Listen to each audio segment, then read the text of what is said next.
Alors, si vous êtes là ce soir, on va évidemment parler de médicaments et de dermocosmétiques, mais c'est aussi pour nous parler de ce modèle économique original, encore peu répandu en France. Le point commun des entreprises suivantes, comme Bosch, Rolex ou encore Ikea, c'est qu'ils appartiennent à des fondations.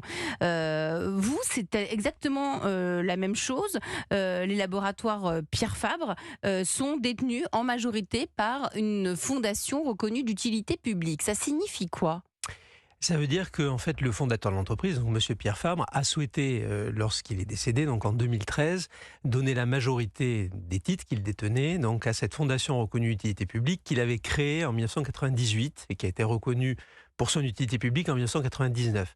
Donc c'est une fondation humanitaire donc qui agit en Afrique et en Asie du Sud-Est. Je pourrais vous expliquer ce qu'elle fait concrètement.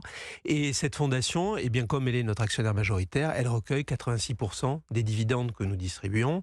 10% sont recueillis, eux, par les actionnaires salariés, puisque les salariés sont actionnaires de l'entreprise depuis 2005.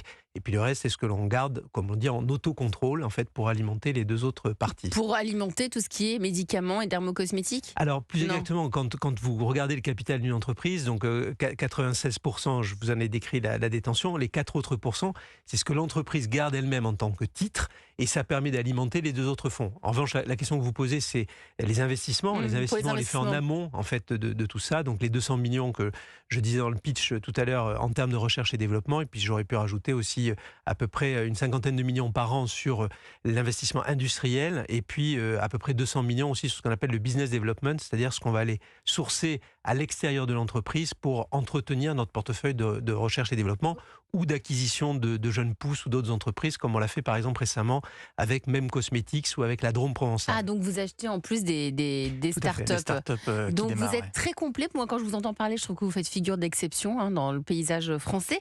On va revenir au démarrage. Ça a démarré en 2013, au moment de la disparition de Pierre Fabre.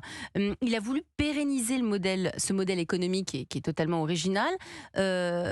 Pourquoi il a voulu faire ça? Vous êtes dans l'entreprise depuis de nombreuses années. Je crois que vous l'avez même accompagné puisque vous avez une formation vous êtes juriste. Tout à fait.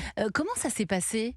Alors, en fait, ce que souhaitait Pierre Fabre, c'était pérenniser ce qu'il avait essayé de créer à peu près sous trois angles. Le premier angle, c'était ce modèle mixte, c'est-à-dire avec du médicament et de la dermocosmétique, alors que c'est quand même le point commun, c'est la distribution en pharmacie et en parapharmacie, c'est le cas notamment en France, mais après les univers sont très différents en termes de rythme de recherche, d'intensité capitalistique, etc.